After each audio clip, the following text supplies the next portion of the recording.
आपने कभी ना कभी देखा होगा सरकार ऑर्डर निकालती है, जैसे लॉकडाउन के टाइम पे निकाला कि कोई भी बाहर नहीं निकलेगा।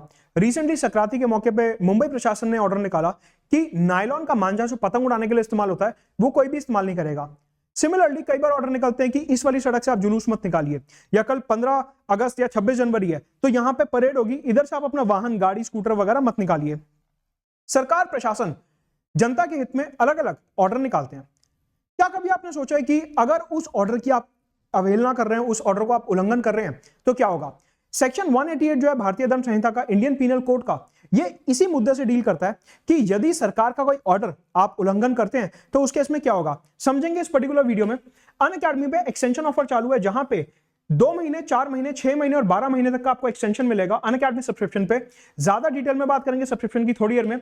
सबसे पहले समझते हैं कि ये जो सेक्शन 188 है भारतीय दंड संहिता का, इसका मतलब यह होता है कि सरकार अगर जनता के हित में कोई ऑर्डर निकाल रही है तो उस ऑर्डर को आपको वायलेट नहीं करना है, उस ऑर्डर की अवहेलना नहीं करनी है।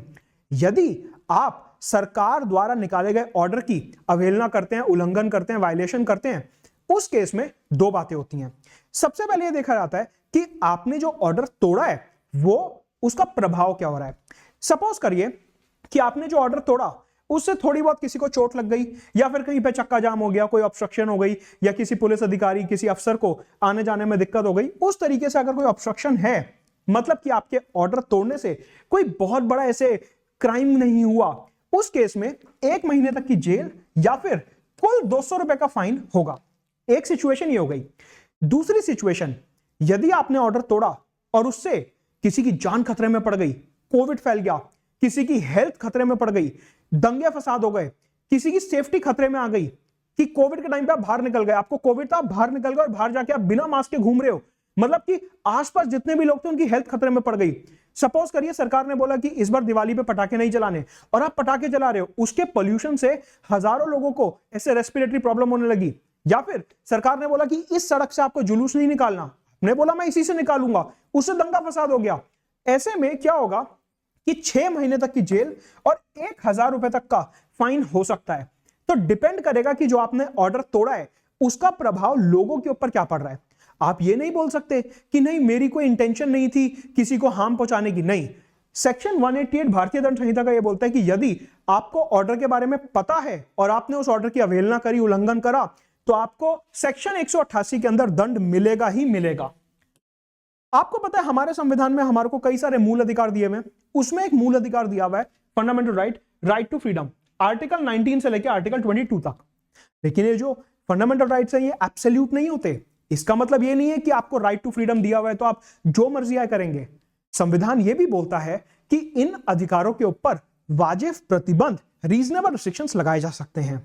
ये जो सेक्शन 188 है कि आप पब्लिक के हित में जारी किया हुआ सरकारी नोटिस, सरकारी ऑर्डर के खिलाफ नहीं जाएंगे, ये एक तरीके से आपके राइट टू फ्रीडम के ऊपर रीजनेबल रिस्ट्रिक्शन है। तो यदि आपसे मुख्य परीक्षा या निबंध में पूछा जाता है कि हमारे जो फंडामेंटल राइट्स हैं उनके ऊपर वाजिब प्रतिबंध लगाए जा सकते हैं, एक्सप्लेन करिए, तो आप सेक्शन 188 ऑफ भारतीय दंड संहिता ये मेंशन कर सकते हैं। लेकिन इसकी दूसरी साइड भी है।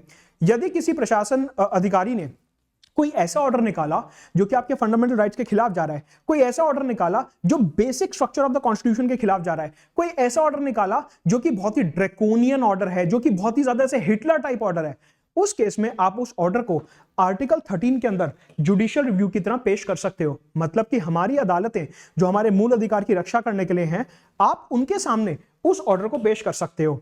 तो यहां पे आर्टिकल 13 का काफी इंपॉर्टेंट रोल है यदि आपको लगता है कि वो जो ऑर्डर है वो जनता के मूल अधिकारों के खिलाफ जाता है। प्रीलिम्स में इससे जुड़े कई सवाल पूछे गए।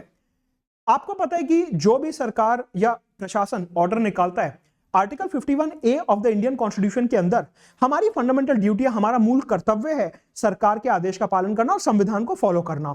ऐसे में यहां पे क्वेश्चन बनता है, which of the following is the correct relation between rights and duties. अधिकारों के और ड्यूटीज के बीच में करेक्ट रिलेशन क्या है। देखिए, इतना तो हमें पता है कि अगर हम एक सिविलाइज सोसाइटी में रह रहे हैं तो सिर्फ राइट्स या फिर सिर्फ अगर ड्यूटीज हैं तो वो सही नहीं है। राइट्स और ड्यूटीज दोनों होने चाहिए एक बैलेंस में। Rights and not duties are important, गलत। Duties and not rights are important, ये स्टेटमेंट कह रहा है सिर्फ अधिकार इंपॉर्टेंट है, ये कह रहा है सिर्फ कर्तव्य इंपॉर्टेंट है। नहीं, rights are correlative with duties. हां, यह स्टेटमेंट सही लग रहा है कि अधिकार और कर्तव्य दोनों ही आपस में एक सिंक्रोनाइजेशन में होने चाहिए, एक बैलेंस में होने चाहिए। ठीक है। Rights are personal and hence independent of society. नहीं नहीं नहीं नहीं नहीं, आप जो कर रहे हो उसका प्रभाव आपके समाज पे भी पड़ेगा, इसलिए राइट्स जो हैं वो इंडिपेंडेंट ऑफ सोसाइटी नहीं होते। इसलिए सेकंड स्टेटमेंट गलत है कि आपने अगर कोई गाना बनाया freedom of speech and expression के अंदर, आपने अगर कोई मूवी बनाई freedom of speech and expression के अंदर, उसका प्रभाव पूरे समाज के ऊपर पड़ेगा, तो आपके मूल अधिकार जो है वो इंडिपेंडेंट ऑफ सोसाइटी नहीं माने जाएंगे। प्रीलिम्स 2014 का एक सवाल निकलता है कि एक संवैधानिक सरकार जो है वो कौन सी सरकार होती है? What is a constitutional government? That places effective restriction, वाजिब प्रतिबंध on individual liberty in the interest of state authority. पहला वाक्य ये बोल रहा है कि राज्य की शक्ति को बढ़ाने के लिए, राज्य की पावर को बढ़ाने के लिए सरकार जो है वो लोगों के अधिकारों के ऊपर प्रतिबंध लगा सकती है। गलत। ये तो ऑटोक्रेटिक सरकार हो गई, Kim Jong Un north Korea जैसी। हमारी सरकार क्या है? संवैधानिक सरकार है। मतलब सरकार जो है वो कभी भी अपनी शक्ति को आगे बढ़ाने के लिए लोगों के अधिकारों को दबाएगी नहीं। पहला स्टेटमेंट बिल्कुल गलत है। Second, it places effective restrictions, वाजिब प्रतिबंध लगाती है अपने ऊपर ही, जिससे कि लोगों के अधिकार जो है उनको बढ़ावा मिल सके, in the interest of individual liberty. कि सरकार जो है अपनी ही शक्ति को रोकने की कोशिश करती है जिससे कि लोगों के अधिकार जो है उनको बढ़ावा मिले। ये स्टेटमेंट बिल्कुल सही है। कॉन्स्टिट्यूशनल गवर्नमेंट यही होती है। हमने जिनको चुना लोकसभा, राज्यसभा, विधानसभा, विधान परिषद में, वो इस प्रकार से काम करेंगे कि हमारे अधिकार और ज्यादा आगे बढ़े। सेकंड स्टेटमेंट बिल्कुल सही है। आंसर हो गया बी, ओनली 2।